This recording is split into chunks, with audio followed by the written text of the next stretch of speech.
Buenos días, tardes, noches a todos los seres del universo desde la Tierra. Es el lugar donde esperamos perdurar nuestras historias escribiéndolas en materiales altamente flamables. Bienvenidos.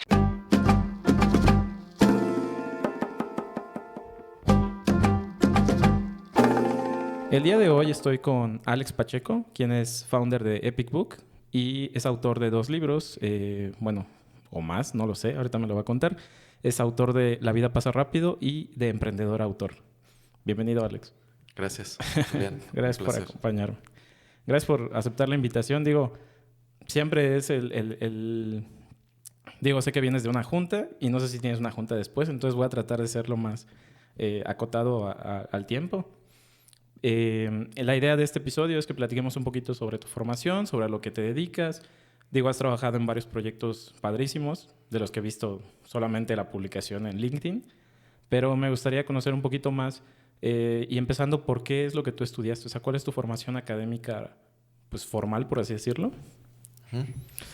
Mira, yo estudié negocios internacionales y lo que estudié no tiene nada que ver con lo que hago hoy, ¿no? Uh-huh. Jamás me hubiese imaginado que yo tenía algo que ver profesionalmente con los libros, porque para mí los libros representaban simplemente un hobby o una pasión. Y entonces yo estudié lo que los papás Uh-huh. les hubiese gustado que cualquier hijo estudiara, ¿no? Una carrera enfocada hacia probablemente negocios que pudieran garantizarte una carrera profesional próspera. Estabilidad económica, ¿no? Y una estabilidad económica. Al final esa tesis se dio por algunos años. El componente que hizo falta siempre era qué era lo que yo quería y si eso que me hacía estable económicamente era realmente lo que a mí me gustaba. Y la respuesta a ambas interrogantes era no. Y Okay. La vida misma me puso en un camino distinto y es en donde he aterrizado el día de hoy. Pero, o sea, ¿tú estudiaste esto porque tus papás eso querían o tú sí querías estudiarlo al principio? En realidad lo estudié porque era lo más obvio de estudiar, ¿no? Ok. Es como pues, esta carrera de negocios que le va bien a cualquiera estudiarla, ¿no? Si tú dices que estás estudiando negocios, pues la gente entiende que, ok, es una buena decisión, ¿no? Si dices que estás estudiando filosofía y letras, digo que la mitad o más de la mitad lo dudarían, incluso los que estudian filosofía y letras. Así es, sí, sí, sí.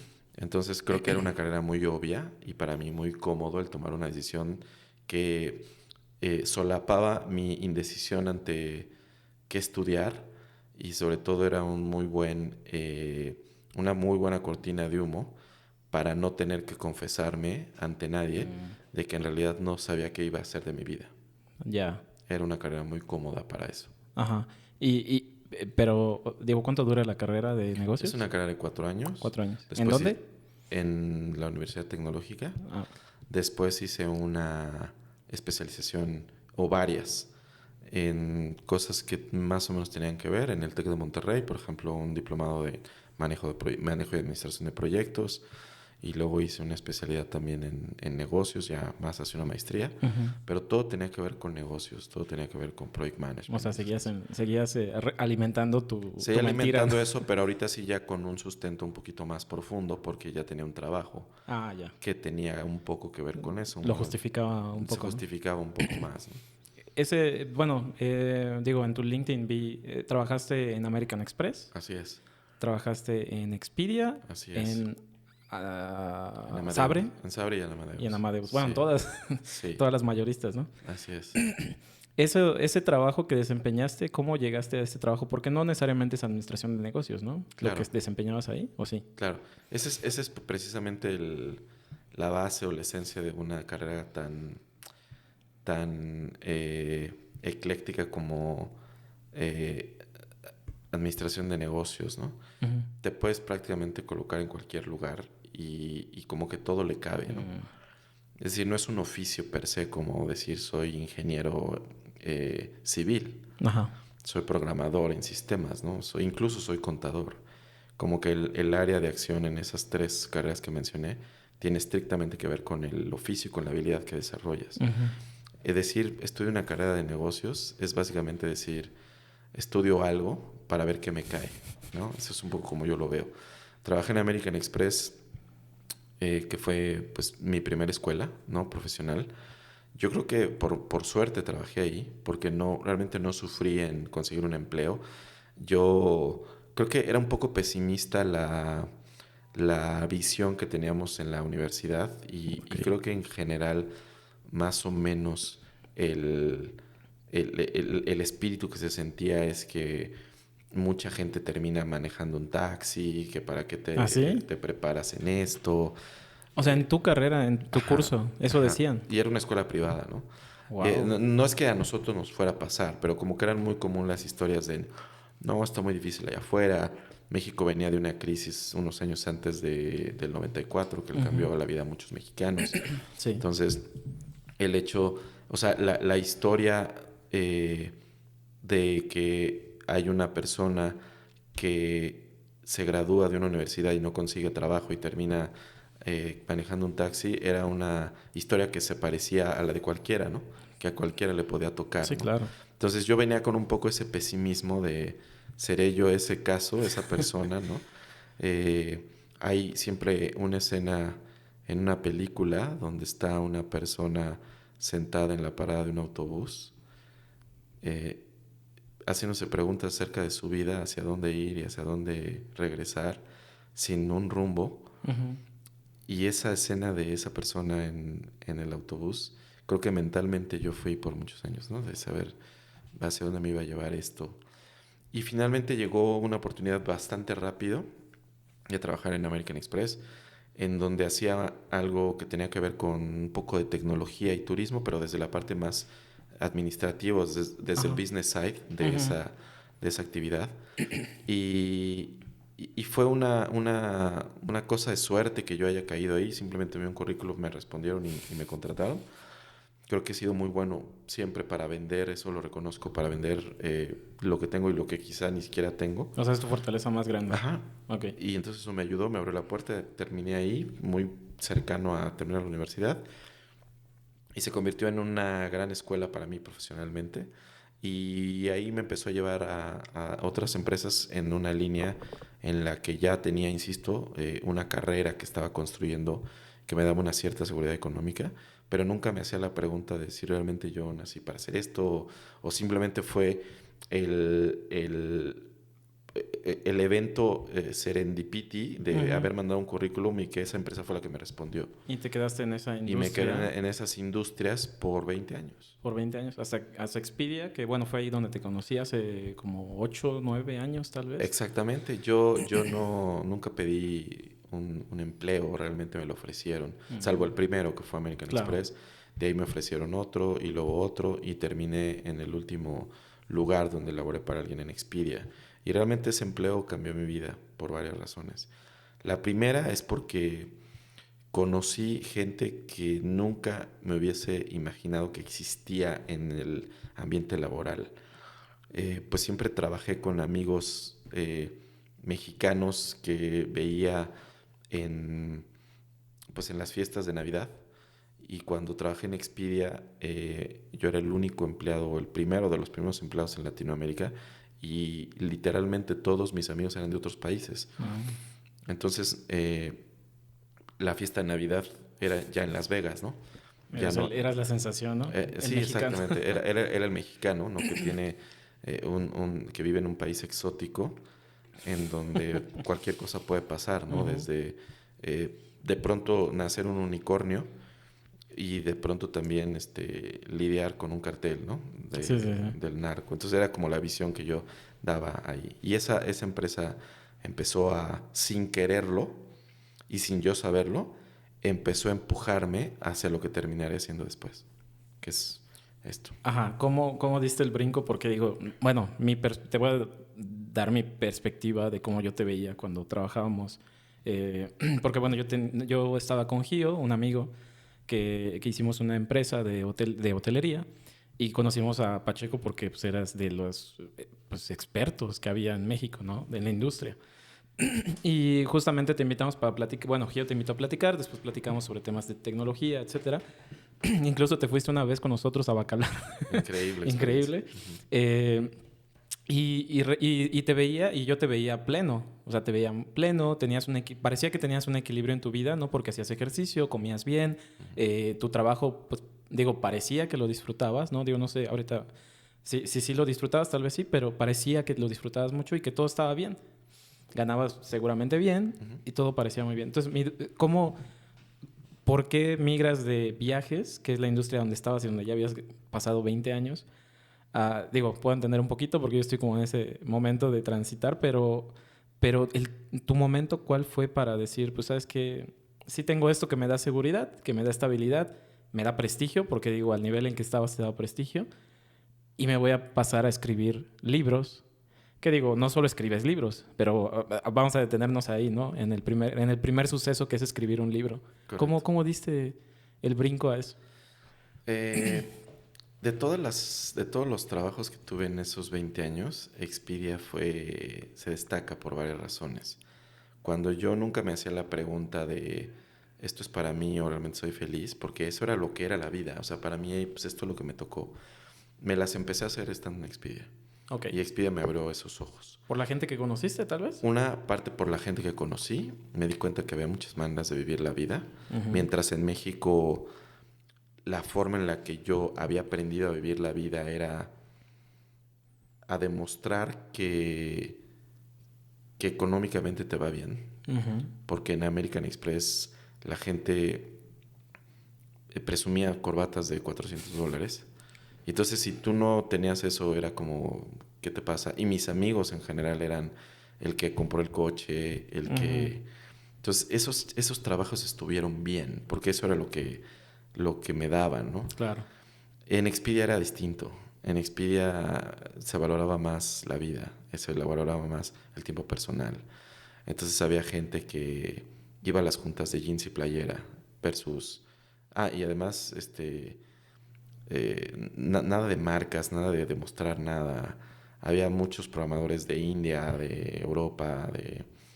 Entonces empecé a ver que se podía tener el mismo o más nivel de prestigio y que no te lo daba la ropa. Es ahí donde lo empecé a entender 20 años después, ¿no? O sea, la verdad es que muy Wow. tarde y me costó mucho, mucho aprender eso. Entonces yo admiraba a una persona de una posición muy alta en Expedia, cuya ropa no rebasaba los $150 en total, ¿no? Y eso lo empecé a valorar de manera filosófica, no de manera no desde el punto de vista económico, Sí, sí, sí. sino desde el punto de vista más filosófico de eso que te estoy contando, ¿no? Claro. Entonces ahí aprendí a valer otras cosas. Entonces eso empezó a cambiar un poco mi perspectiva. Y hasta, como bien lo dices, el punto en el que yo llegué y que te conocí era muy feliz. Trabajaba en una empresa de la cual me hacía sentir orgulloso, estaba aprendiendo muchas cosas. Y bien dicen que un empleado no le renuncia a la empresa, le renuncia al jefe. Y eso pasó un poco en Expedia, ¿no? Yo vivía feliz con un jefe que era brasileño, vivía en Brasil. Luego, por alguna razón, él se fue a trabajar a Salesforce y yo terminé con un jefe español. Y ahí la cosa empezó a fracturarse un poco. Ok. Simplemente yo creo que distintas formas de ver la ética del trabajo y muchas otras cosas que empezaron a obligarme a tener estas preguntas acerca de esto es realmente lo que yo vine a hacer aquí. Y entonces empecé a ver la vida y el mundo con otros ojos. Yo trabajaba en el 80% de mi tiempo en hoteles y aeropuertos y en aviones. Eso era algo que me encantaba de Expedia, ¿no? Y para mí viajar en avión significa ir a bordo de un avión, significan solo tres cosas, ¿no? Puedes dormir, puedes trabajar, puedes leer o puedes escribir. Y yo hacía exactamente esas tres cosas. Ok. Entonces iba a un vuelo muy largo, porque tomaban vuelos muy largos, y empezaba a escribir arriba del avión. Ajá. Cosas, sin ningún sentido. De repente habría blogs que hablaban de todo y nada, blogs que por supuesto nadie leía, pero me empezaba a nacer más la necesidad de escribir.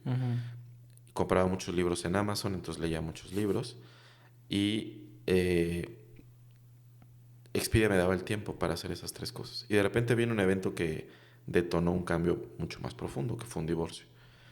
Y en el divorcio empecé a escribir más, a leer más y a viajar más. Y Todavía seguías en Expedia. todavía seguía en Expedia. Entonces, aunado al divorcio, aunado al cambio de jefe y aunado a que tenía mucho tiempo para escribir y reflexionar en aviones, empecé a replantear cómo sería mi vida en otros contextos, pero no tenía idea qué contextos. Hasta que un buen día me fui a estudiar a Inglaterra una especialidad en negocios, Sí. porque mi jefe estaba en Inglaterra Ajá. antes de que llegara Ya, español, ya. de hecho. Ok. Y una persona me dijo, tienes que escribir un libro. Entonces ahí nació algo como... Pero, ¿por qué te lo dijo? O sea, ¿tuvieron alguna charla? Era una persona de la escuela y era una asignación académica. Ah, ok. Tenía que escribir un libro para la maestría que estaba estudiando. Entonces no se me ocurría qué escribir, pero me encantó la idea de escribir. Ujú. Yo ya escribía mucho en blogs, insisto. Entonces escribí un libro de ventas. Yo era director de ventas. Ok. Y ahí ese libro, en inglés, por supuesto, y mal escrito en comparación con lo que después entendí que era un libro. Como yo era muy comprador de libros en Amazon, se me ocurrió la brillante idea de publicarlo en Amazon, Ok. siendo un proyecto escolar. Yo le hice una portada en PowerPoint. Y entonces lo publiqué en Amazon, vi cómo se hacía en un video de YouTube. O sea, cómo el video de YouTube fue mi tutorial para publicar ese libro. Y el libro terminó siendo un éxito, sin entender por qué. Todavía hasta la fecha no lo entiendo. Y me olvidé de él por completo, pero después me llegó un cheque de $700 de regalías por las ventas de ese libro. Y yo creí que me había ganado $1 millón. El libro costaba $2, Amazon se quedaba con el 70% de eso. Sí. Y aún así me dieron $700. O sea, yo dije, pues deben haber vendido miles de libros. Nunca hice la matemática. Entonces eso me motivó mucho a seguir haciendo lo mismo. Y a esta persona que yo había visto en el video de YouTube, decidí contactarla Ajá. para que me enseñara más a vender libros en Amazon. Ah, ok. Y entonces me enseñó todos los trucos. Para eso todavía seguías en Expedia. Todavía Te seguía daba en el tiempo para Expedia hacer y me eso. daba el tiempo porque seguía viajando, seguía en Expedia. Entonces me dio todos los trucos de cómo vender libros en Amazon y me fue muy bien haciendo eso. Tenía mi trabajo en Expedia y un buen hobby. O sea, pero el único libro que tenías era ese de ventas. No. Ah, ok. Empecé a escribir otros libros que él me enseñó a escribir, en donde yo era, en teoría, el que sabía de todos los temas. Entonces escribía sobre cómo entrenar a un perro, cómo vender, cómo hacer, cómo podar el jardín, cómo cocinar con aceite de coco. Como no puedes ser el experto en todas esas cosas que te acabo de decir, le cambiaba el nombre y le ponía un seudónimo al autor. Él lo que me dijo, mi coach, es no escribas... Perdón, ¿pero eso lo sabías hacer? O sea, ¿todo eso que decías lo sabías hacer o investigabas cómo se debería hacer? Ahí es a donde voy. Ah, ok. No sabía hacer nada de esas cosas, pero él me dijo, escribe lo que la gente quiere comprar, no lo que tú quieras vender o de lo que tú quieras escribir. Entonces él me enseñó a hackear el algoritmo de Amazon para entender lo que la gente estaba comprando. Y todos esos temas que te acabo de decir son los que la gente compraba. Wow. Compraba cómo hacer recetas con aceite de coco. Entonces yo me metí a Google, investigaba el tema, lo reescribía y publicaba un libro. Un libro que me tomaba muy poquito tiempo, o sea, en una semana ya tenía el libro publicado. Wow. Y así pasaron 2 años, Mucha práctica, ¿no? más o menos. Y yo me llené de 80 libros En Amazon. en Amazon. Hasta que un buen día, este evento que te comenté del divorcio y del jefe, me empezaron a caer sobre los hombros. Y decidí escribir un libro de gran formato, ya no para Amazon. Ya me había emocionado la idea de escribir, ya me emocionó la idea de vender libros, pero reconocía que mis libros eran simplemente para Amazon, no eran libros realmente. Uh-huh. Entonces este libro, que se llamó La vida pasa rápido, lo empecé a escribir de cero y ahí sí me metí a estudiar con escritores que ya habían publicado libros, escritores famosos, a sus talleres. En este proceso de escribir me tardé 1 año, me enamoré del proceso de escribir ese libro, me enamoré del libro de hecho, y al terminarlo decidí publicarlo fuera de Amazon, en Amazon y fuera de Amazon. Nunca había hecho eso. Por supuesto, ninguna editorial me hizo caso, ni nadie me peló. Nadie Fuera de Amazon significa en escaparate, ¿no? En librerías. En librerías, exactamente. Entonces nunca nadie me hizo caso. Y yo decidí publicarlo por mi cuenta. Aprendí cómo se publicaba un libro por tu cuenta, que era mandarlo a imprimir, conseguir una imprenta, llevarlo a algunas librerías de aquí de La Condesa o de Coyoacán, a ver si el libro se vendía y hacer presentaciones de libros. Eso es lo que hice. Hice 3 presentaciones de libros. Y en una de ellas, una persona que había ido a una presentación previa, llegó y me dijo, oye, me encantó tu libro, me gustó mucho cómo lo escribiste, quiero que me ayudes a escribir el mío porque yo tengo 2 años y nomás no puedo terminar de escribir. Y yo le dije, ok, me da mucho gusto, sí, te voy a ayudar. Pero yo de buena onda, de cuates. Sí. Y después me hizo la pregunta de 3 palabras que todo mundo quiere que le hagan en la vida, ¿no? Que no es te casas conmigo, sino es cuánto me cobras.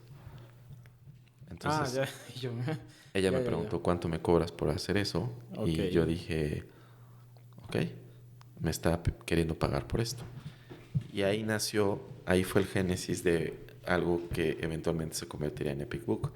Le dije una cantidad, me la aceptó, le ayudé a escribir su libro, le gustó mucho y luego me mandó a 8 personas que querían libros, todos llegaron conmigo, yo seguía teniendo la chamba en Expedia y me empecé a escribir libros, era algo que me empezó a gustar muchísimo y empezó a crecer mi cartera de clientes sin buscarlos, recomendaciones, al grado que llegó un punto en donde empecé a coquetear con la idea de renunciar a Expedia, porque me habían cambiado el jefe, empezaba la relación a hacerse más ríspida, más hosca, y llegó un momento en el que 1 año y medio después, efectivamente decidí renunciar y dedicarme a escribir libros, y ahí fue donde hice la transición de la tecnología y del mundo de los viajes, y de un trabajo glamoroso de ser director de Expedia en 7 países, con un muy buen sueldo, con bonos, con aguinaldo y todas estas cosas, a dedicarme a escribir libros en un país que no lee y sin ninguna garantía de que esto iba a funcionar. Y cuando hiciste, bueno, pero ¿estabas consciente que no había garantía de que fuera a funcionar? Muy consciente. Ok. ¿Y cómo, digo, porque ya ahorita lo dijiste, ¿no? Al final lo que hiciste fue no solo escribir libros, sino crear un modelo de negocio sobre la escritura de libros. Así es. Que es lo que lo hace pues, más a largo plazo, ¿no? Porque escribir un libro, pues no sé cuánto genere de ganancias, pero creaste un sistema donde digo, no sé cuántas líneas de negocio tenga Epic Book, pero la que yo conozco, porque es la que publicas, es la de biografías a famosos, ¿no? Bueno, a celebridades, no sé cómo se le llame. ¿Cuántos libros de estos has escrito? Bueno, primero contestarte lo de Epic Book. O sea, no fue voy a dedicarme a escribir un solo libro y vender libros, sino voy a ayudarle a la gente a escribir el suyo. Ok. Entonces, digamos que mi trabajo se convirtió en ser al principio un escritor fantasma y después entre escritor fantasma y consultor. Y después fue esto evolucionando a crear un sistema más profesional, a tener un equipo. Y hoy en 5 años, porque esta decisión la tomé exactamente hace 5 años, Epic Book se ha convertido en una empresa que ayuda a contar historias. Y no solo a contarlas, sino a publicarlas. Entonces nos hemos convertido en un eslabón entre una editorial y una persona que necesita contar su historia. Okay. Y nosotros a veces hemos sido la persona que le ayuda a escribir y la editorial. Entonces hemos cerrado la brecha entre alguien que quería escribir un libro y no sabía cómo hacerlo y el que sí supo cómo hacerlo pero no sabía en dónde publicarlo. De los mismos problemas que tuve yo al principio son los que estamos resolviendo. Okay. No somos una editorial, somos una empresa que ayuda a la gente a escribir sus historias o su conocimiento. Entonces tampoco hacemos biografías de famosos, sino realmente lo que hacemos es tomar una parte importante de esa biografía o de esa vida de ese famoso para narrarlo de una manera que la gente le vea valor y convertirlo más que en una historia de vida, biografía, en un conocimiento por aprender. Entonces ese es el secreto de lo que hacemos. No contamos tu vida por contar tu vida. Claro. Sino le damos sentido a tu vida para que alguien le vea valor a eso que tú has vivido y nos deje una lección, un aprendizaje. Claro. Entonces en realidad lo que estás leyendo no es una biografía, sino es un libro que te va a ayudar en tu propia vida a aprender a desarrollar una habilidad. O sea, que se lleven un valor agregado, no solamente leer un libro. Digo, perdón, porque justamente lo que... Digo, no he tenido la oportunidad de leer ninguno de los libros porque pues no son historias que me enganchen. pero sí noto por la familia y por gente que ha visto que publican los libros y los leen por el morbo de leer, ¿no? Porque pues, son celebridades y generan esa sensación, ¿no? Pero está chido porque justamente, digo, a mí me gusta ver videos, me gusta mucho el formato de entrevista de videos, y justamente lo que veo es cuando la celebridad realmente muestra su humanidad es mucho más valioso que cuando genera un escándalo o algo así, ¿no? Correcto. Entonces me imagino que por ahí va. Ahí va. Nosotros no hacemos libros de revista de espectáculos. Incluso cuando las personas a las que hemos tenido el privilegio de ayudar son esta figura muy mediática de escándalos, no es eso lo que escribimos. Tratamos de alejarnos de ahí para darle más valor a nuestros propios clientes, a esa misma persona. Claro. Y entonces escribir aquellos aprendizajes que ciertamente son valiosos para todos, ¿no? Tengas una vida muy pública y de escándalo o no, al final lo que estamos escarbando es que la gente nos deje aprendizaje. ¿Y cuántos libros has escrito en total de todas estas historias, más tus libros de Amazon? Yo creo que ya en 5 años son más de 350 libros. De esos 350 libros te podría decir que habrá unos 20 quizá bestsellers publicados por editoriales y muchos bestsellers publicados de manera independiente, ¿no? Cuando digo bestsellers publicados de manera a través de una editorial, son esas historias de gente que ya es pública, ciertamente eso ayuda a vender el libro, claro, pero que son arropados por la publicación de una gran casa editorial. Ah, ya. Y en el otro caso, donde el libro no llegó a una gran casa editorial, como las famosas que conocemos, o al menos que yo conozco por dedicarme a esto, pues son libros que se publican de manera independiente y que también alcanzan estatus de bestsellers para sus autores. ¿Qué es o sea, cuántos tiene que vender un bestseller para ser un bestseller? Esa es una pregunta que no tienen una respuesta física, no tiene una respuesta única. Por ejemplo, si el libro se publica a través de una gran editorial, una primera edición de libros es de 10,000 libros en México, ¿no? O sea, un tiraje. Un tiraje son 10,000 libros. Y si tú vendes la mitad de eso, pues eres un autor bestseller, ¿no? Okay. Estamos hablando de miles de libros. En el caso de un autor independiente que no llega a una editorial, a veces con cientos de libros, no tantos, puedes alcanzar un estatus bestseller. Pero no es el libro, no es cuántos libros vendiste lo que en realidad te hace un bestseller. Okay. Eso es fácil incluso de hackear o de conseguir o de presumir. Lo que realmente te hace un bestseller, y a lo que yo me refiero, es que el libro agrega valor a la vida de un lector y que ese lector lo recomiende y que impulse la vida de la persona que lo escribió. Entonces, cuando yo digo bestsellers, son libros que llevaron a mis clientes de ser ilustres desconocidos a tener su programa en la televisión, a ser invitados en el radio, a tener un mastermind que les cambió la vida, a hacer crecer su negocio, a convertirse en un referente acerca del tema que está hablando en su libro, a dar conferencias. Eso es lo que yo considero como un impacto bestseller, más allá del número de copias vendidas. ¿Cuál es el libro que más te ha significado a ti apoyar a escribirlo? Bueno, pero antes que nada, el libro, digo, la persona te cuenta la historia. ¿Tú escribes todo el contenido o él es una coautoría o cómo funciona ahí? Digo, antes de preguntarte cuál es el libro que más... Sí, yo primero hago una estructura del libro. Es decir, no es cuéntame tu vida y a ver qué se te ocurre contar. Primero entiendo varias cosas antes de escribir la primera coma. ¿Cuál es el problema que quieres resolver? Ok.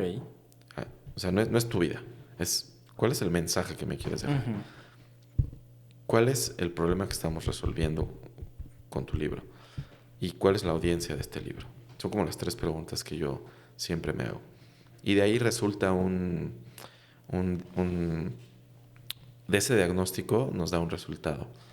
Y escribimos una escaleta de contenido con base en ese resultado que se convierte en el índice. Ok. Entonces no me interesa tu vida, necesariamente me interesan estos 5 puntos de tu vida. Y eso se convierte en el índice. Y una vez que tenemos esa escaleta o ese índice, entonces ahora sí planteamos una solución real a un problema real, ¿no? Y ya que tenemos una solución real a un problema real, entonces sí me siento con el cliente y con base en esa estructura, él me dice o yo le pregunto las cosas que me tiene que narrar para poder resolver ese problema. Ok. Él me las narra, yo las grabo, después hago la transcripción de esa grabación y le entrego un manuscrito. Con esto lo que te digo es, él es el autor, dueño intelectual de ese manuscrito. Claro. Y yo simplemente me convierto en un facilitador. No soy un coautor, Ok. porque el libro no tiene absolutamente nada que ver conmigo, sino tiene todo que ver con mi cliente y su vida o su conocimiento plasmado en ese problema que estamos intentando resolver. O sea, lo que, bueno, podría saber o no podría saber esta persona es darle estructura literaria, ¿no? Así es. Y eso es lo que ustedes facilitan. Así es. Nosotros ya una vez que tenemos esa estructura, entonces desarrollamos el contenido literario para pues conseguir el objetivo de resolver eso que nos habíamos planteado, pero sobre todo para que la gente que lo va a leer tenga un contenido entretenido, tenga un contenido que los inspire y tenga un contenido que les dé educación en su propia vida. ¿Y cuál es el libro que más, ahora sí, cuál es el libro que más te ha gustado colaborar por el contenido, por el mensaje? Mira, yo creo que todos los libros que he escrito en estos años, te imaginarás, más de 300, me he convertido en un learning machine. Entonces, si tú me preguntas sobre cómo hacer ayuno intermitente, hoy sé de eso, ¿no? Y si me preguntas sobre cómo conseguir pareja, también. Y si me preguntas sobre cómo hablar en público, también. Entonces, más que el libro, que todos los que he escrito me han dejado algo, lo que realmente me apasiona del trabajo es el autor. Entonces, no sé si es el libro per se, sino más bien es su autor. Y autores, pues te diría que me han llegado en el momento exacto, por alguna razón, a lo que yo mismo necesito en mi vida escuchar, ¿no? Entonces, uno de los libros que me marcó, que me dio pues mucha perspectiva acerca de la vida, fue una historia que tuve la oportunidad de contar de una persona que, por azares del destino y de su familia, terminó ligado al fundador de un cartel de las drogas. El libro no es de narcos, porque yo no haría eso. Y el libro no es de mafia. El libro es una historia de vida sumamente inspiradora, que me enseñó muchos valores, como por ejemplo la lealtad, que me enseñó valores como el nunca darse por vencido, y que me enseñó valores como siempre hay una respuesta a una pregunta, siempre. Entonces ese libro me marcó profundamente y es de los que más disfruto contar que lo escribí. Y sin duda otro libro que me cambió la vida es el libro de Arturo Elías Ayub. No solo porque conocerlo a él fue un gran privilegio, y en general a la familia con la que he trabajado en otros proyectos fue un gran privilegio, sino porque además de todo lo que aprendí de Arturo, ese libro fue un antes y un después en la vida de Epic Book. Me puso en el spot de muchos otros figuras públicas, y no quiero decir que facilitó el camino, pero sí quiero decir que al menos me puso en el radar. Claro. Y ya nosotros hicimos nuestro trabajo. ¿Va a escribir el libro de Carlos Slim? Yo tuve la oportunidad de estar sentado ya con el ingeniero Slim más de 6 horas, trabajando en un libro que él estaba haciendo para su papá. Fue un súper privilegio estar ese tiempo con él. No sé si el libro al final se vaya a publicar, porque era un ejercicio íntimo para él. Claro. Y pues en algún momento de esas 6 horas hablamos de la idea de hacer una biografía bien hecha. Él decía que había muchos libros escritos sobre él, pero que no necesariamente alguno le cautivaba todavía. El tema que decías, ¿no? O sea, realmente si no te deja una lección. Pues... Exactamente. Entonces yo creo que de él se podrían escribir no uno, sino muchos libros. Sí, me imagino. Me encantaría poder tener el privilegio de sentarme una segunda o una tercera vez con él. Sin embargo, no podría garantizar que eso va a pasar. Ya, no, pero digo, qué privilegio. ¿Hay algún libro que hayas, bueno, digo, no me tienes que decir cuál, pero ¿ha existido algún libro que hayas tenido que rechazar por el contenido, por la historia o por algo que podría, no sé, ponerte en peligro, poner en peligro al que escribe o algo así? Sí, te diría que uno de los libros que hice muy al principio de este proyecto, lo hice simplemente por la necesidad de tener dinero. Ok. Porque yo acababa de renunciar, ¿no? Algo dentro de mí me decía que no debería aceptar el proyecto, pero pues por la necesidad de de haber dado este brinco de renunciar a mi empleo, Sí, claro. lo acepté y fue un proyecto que así como me lo imaginé que iba a salir de mal, salió de mal. Entonces fue un proyecto... Se publicó. Se publicó, pero no disfruté el proceso y entonces fue un libro hecho de una persona que estaba ahí como negociando medio cosas turbias para el gobierno de un estado y un tema un poquito político de las cosas que no me gustan a mí.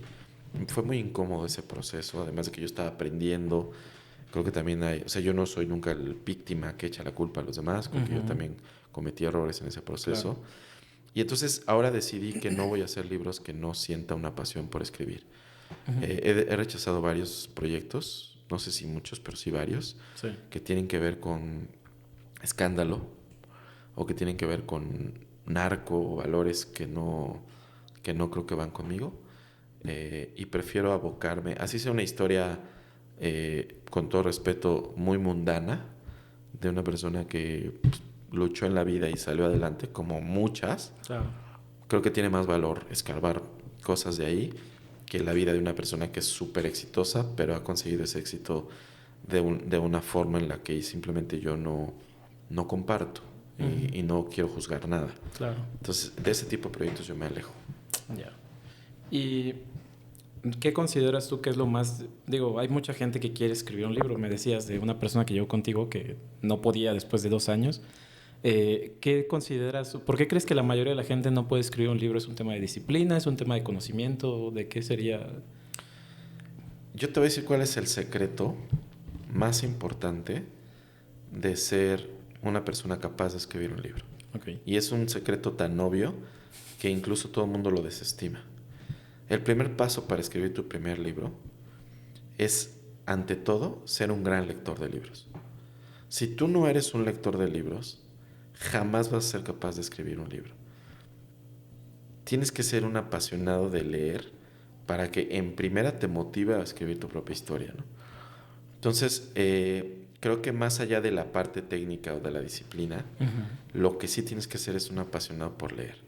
Y yo he visto que los proyectos más exitosos que tenemos son de personas que son grandes lectores, ¿no? Okay. Cuando tú eres un gran lector, tienes una manera muy clara de comunicar.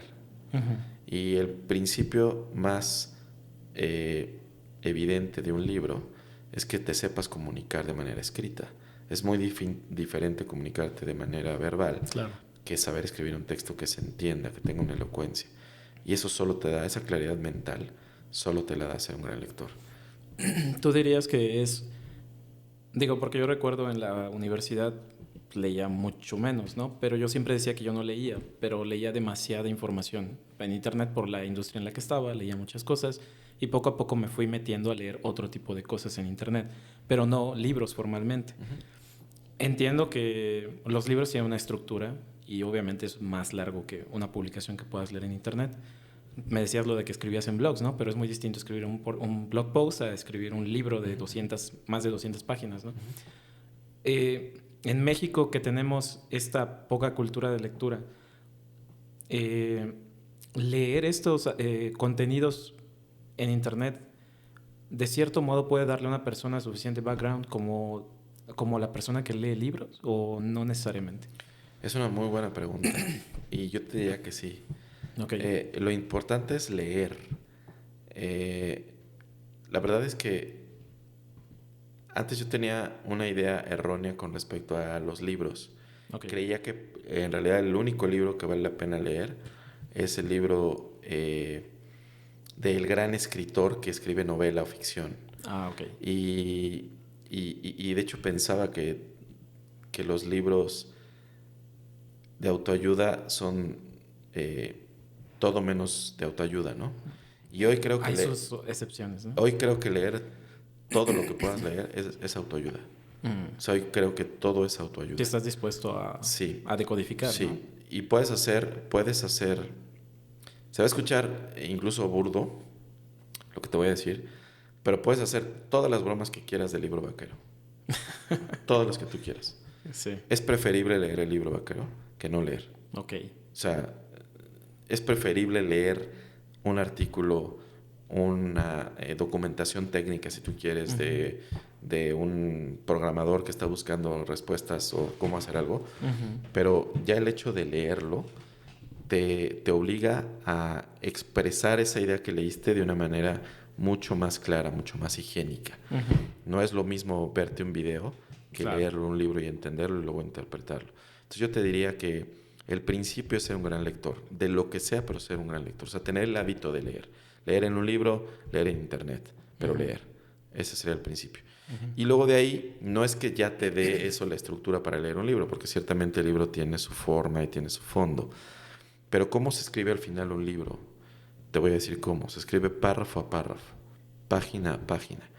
Y si tú tienes la capacidad de escribir párrafos y páginas de una manera elocuente y llegas a tener 100 de ellas, ya tienes un libro, ¿no?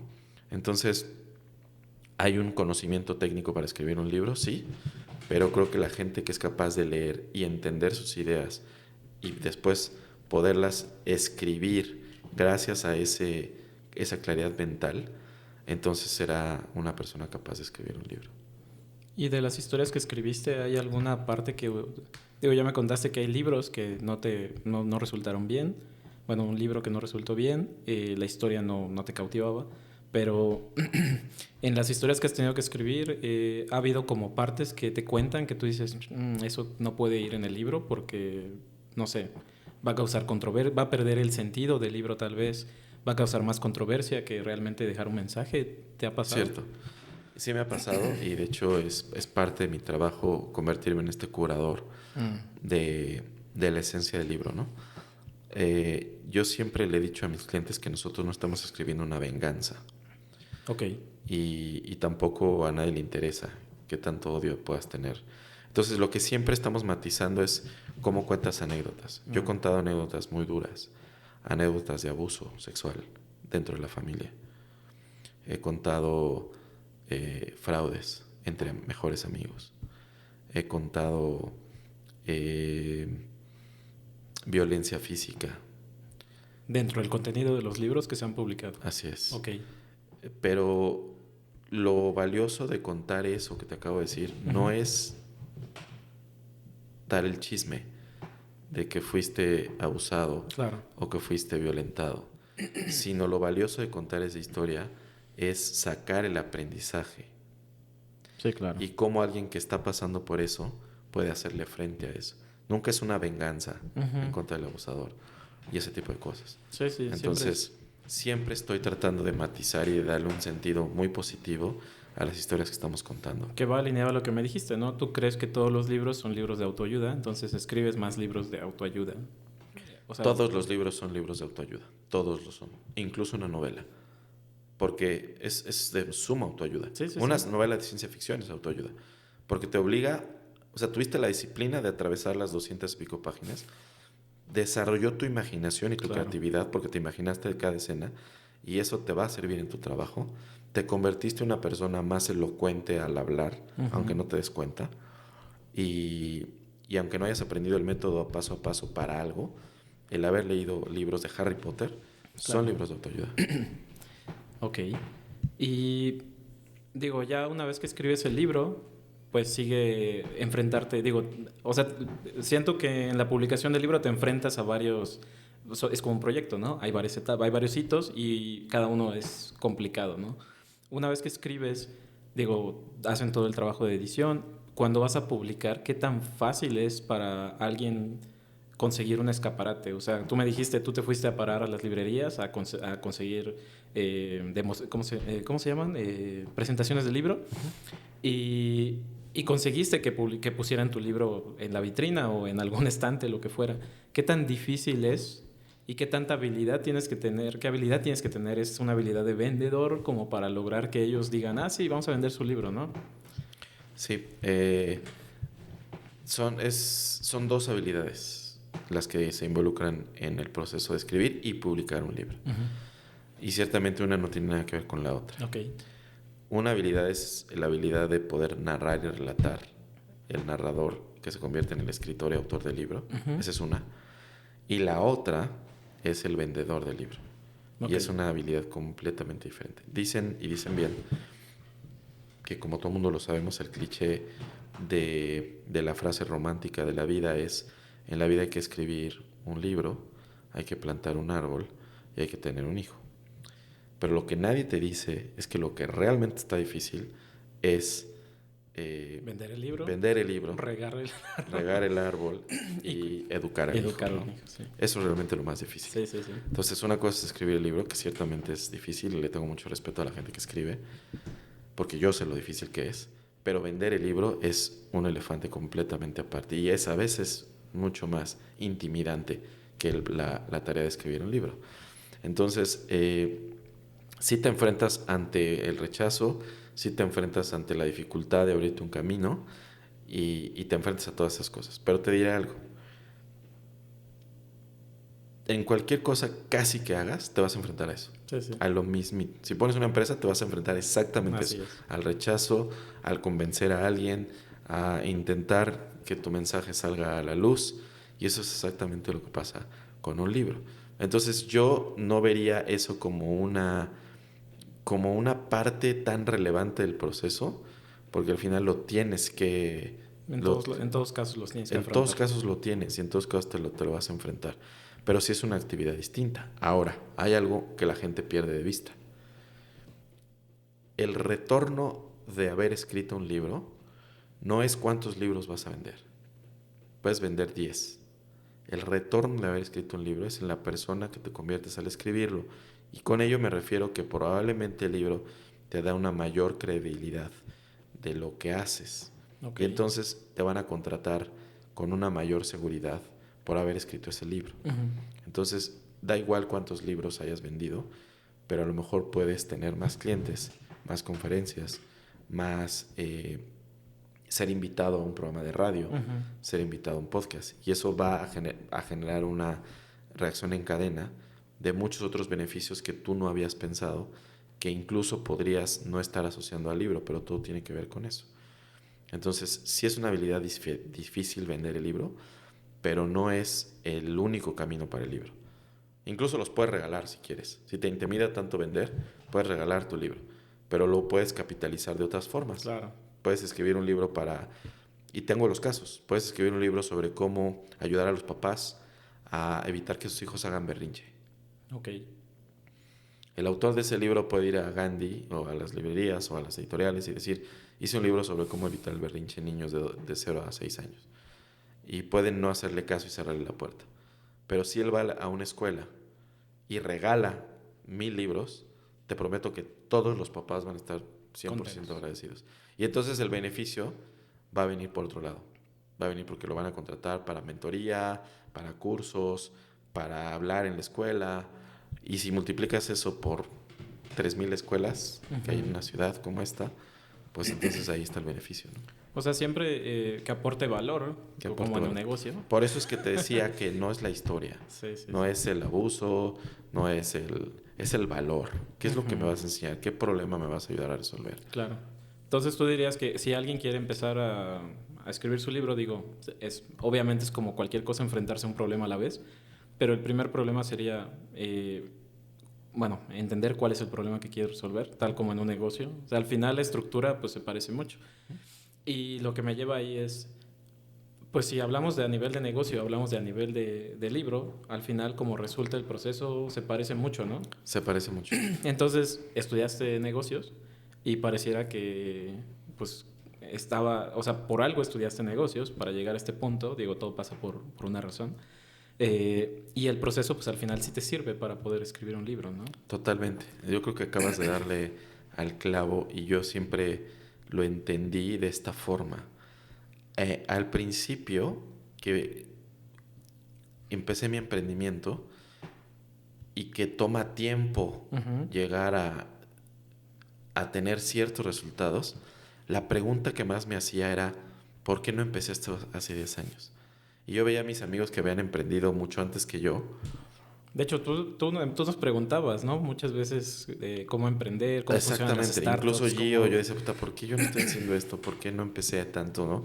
Y te escuchas de los fondos de los seed investors que ya le metieron dinero a las startups. Y decía: ¿por qué no empecé yo hace 10 años, no? Eso eran los primeros años de Epic Book, en donde los resultados tardaban en llegar, ¿no? Claro. hasta que llegó un punto en el que la respuesta llegó sola. La verdad es que yo nunca fui el editor de un libro que te corrige la coma y el acento. Yo siempre fui un mentor que abordó la forma de escribir libros como un problema de negocio. Y la respuesta de por qué no empecé antes es justamente porque tuve que aprender de negocios 20 años para después cada libro abordarlo como un problema más de negocio a resolver. Y esos libros que he abordado como problemas de negocio se convierten hoy en los libros que publican sus autores, que cambian la vida de una persona, de los cuales aprendemos y que tienen un gran éxito para su propio autor, ¿no? Gracias a que yo aprendí a que hay que abordar el libro como si fuese un problema a resolver para un negocio. Al final tuviste 20 años de dominar tu arte, ¿no? Digo, el arte de negocios, para que puedas trasladarlo a otra industria, ¿no? Así es. Que hay un tema donde, digo, las universidades, ¿no? Que está esta idea, y en mi caso también nos plantean esa idea, ¿no? Tú vas a estudiar una ingeniería y esa ingeniería está dada porque te vas a dedicar a una carrera profesional con en cierta línea de la industria, ¿no? O sea, vas a ser programador o vas a ser experto en redes hay como un universo limitado de cosas que puedes hacer por estudiar esa carrera. Pero conforme vas creciendo, vas entendiendo que lo único que te dieron es una herramienta más, ¿no? Para que puedas desempeñar lo que realmente tú quieres desempeñar. Entonces, digo, me ubico un montón por lo que decías al principio de que van a acabar de taxistas. En mi caso van a acabar en el cibercafé. Pero me gusta porque, digo, uno de los mensajes, hablando con una persona que se dedicaba a videojuegos, él decía, pues es que yo siento que me fue pasando circunstancial, pero al final todo lo que estudié y todo lo que iba viviendo en mi vida me fue llevando al punto donde realmente me sentía honesto conmigo mismo, haciéndolo y disfrutándolo, ¿no? Porque pues pasamos mucho tiempo pensando que sí lo disfrutamos o disfrutándolo realmente, pero conforme vas haciéndote esas preguntas, vas llegando a una conclusión donde puedes definirte a ti mismo. Y a mí me pasó con este podcast de que yo me decía, yo soy el programador, soy el ingeniero, soy el director de tecnología, soy el esto, pero siempre está en un molde. Y cuando logras entender que no necesariamente eres ese molde es solamente lo que pues tú mismo te has construido, entonces puedes hacer cosas como estas de brincar de negocios a escribir libros. ¿Sí? ¿Consideras que, ciertamente, que es algo así? Es total como lo dijiste. Todo en la vida te va preparando quizá para la misión que tienes que llegar a cumplir. Hay gente que la encuentra. Yo me siento afortunado por haberla encontrado y creo que el camino para llegar a esta misión, que es ayudarle a las personas a contar una historia de manera que alguien más le pueda ver valor, o compartir un conocimiento de manera que alguien pueda cambiar su vida con ello. Esa misión que hoy estoy cumpliendo, la única manera de haber llegado ahí es aprendiendo 20 años otras cosas que en ese momento no tenía idea de que iban a tener una conexión, como dice Steve Jobs, de esos puntos en un futuro que tuviera que ver con libros, ¿no? Pero esa es la única manera. Y hay veces que la vida es obvia y te grita, y hay veces que es muy sutil, ¿no? Y te susurra y tú tienes que estar pendientes. Una frase que me encanta es una frase de Benjamin Franklin: las dos cosas más difíciles de hacer en la vida es robar un diamante. Okay. Ciertamente me imagino que es muy difícil hacer eso. Nunca lo he intentado, pero estaría bueno. Pero te imaginas lo difícil que puede ser eso. Y vender el diamante. Y la otra es conocerte a ti mismo. Es muy difícil. Y ciertamente es muy difícil, ¿no? Por eso, porque a veces la vida te grita y tú reconoces que eres Madonna y que naciste para cantar y dominar un escenario, pero hay veces que eres el administrador, contador que trabajó en Expedia y que hizo y tal, y resulta que la vida te empieza a susurrar que tu misión y quién eres realmente es otra cosa completamente distinta y llegarás ahí, ¿no? Sí. Digo, tal vez hubieras podido llegar antes, pero pues no sabemos si no estabas listo para escuchar el mensaje o no estabas listo, como dices, ¿no? 20 años necesitabas para masterizar. Fíjate que yo reconozco que es una misión porque siempre estuve ligado a los libros, pero nunca lo vi como un camino evidente en mi vida. A lo mejor eran los gritos de la vida que yo siempre ignoré, ¿no? O sea, yo desde niño lo que pedía eran libros. O sea, yo pedía cómics. Mis papás me regalaban libros Y chistoso porque me regalaban libros que no necesariamente tenían que ver con libros para niños, pero que mis papás creían que eran libros de niños como Moby Dick, ¿no? Y entonces yo tenía ahí los libros y todo el tiempo leía o las historias de Picapiedra y de Superman y leía y leía y leía y leía y leía y jamás me hubiese imaginado que yo iba a tener algo que ver con libros, simplemente era un hobby y la vida pues me revolcó de una manera que casi a mi cuarta década me doy cuenta que todo siempre tuvo que ver con libros. ¿Tu familia alguna vez intentó escribir un libro o hay un escritor en tu familia o algo así? No, curiosamente hay muchos escritores que se apellidan Pacheco. Y ninguno es tu pariente. Ninguno es pariente mío. Y por otro lado, mis papás sí eran de estas papás que compraban libros, Ujú. compraban enciclopedias. ¿Nunca quisieron escribir un libro? Nunca quisieron escribir, que yo sepa, no. Ahora están muy o sea, ese trabajo que mis papás están muy orgullosos de que yo tuviera y que después me dijeron, ¿cómo te vas a renunciar a eso? Ahora están igual o más contentos de que haya dado ese paso. Pero lo que te quiero decir es, mi casa era esta casa que necesitaba muebles para libros. Entonces mi papá mandaba a hacer un nuevo librero porque los libros ya no cabían.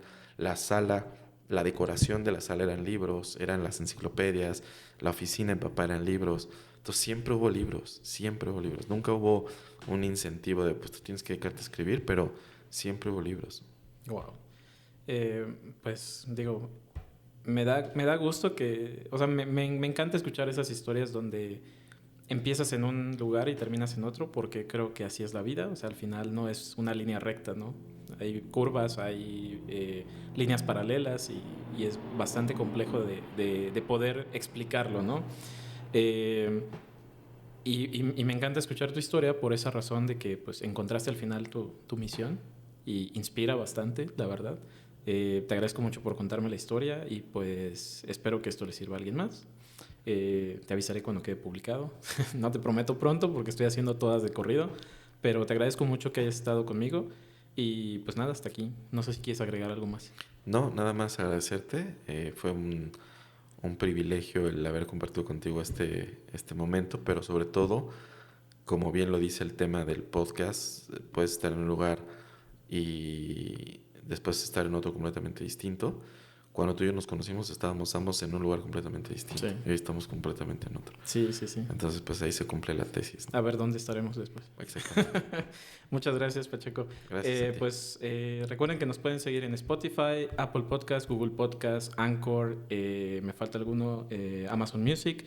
Y pueden seguirnos en YouTube. Jules de la Tierra es el canal, en Instagram también. Y hasta aquí lo dejamos. Se cuidan y se lo lavan. Muchas gracias.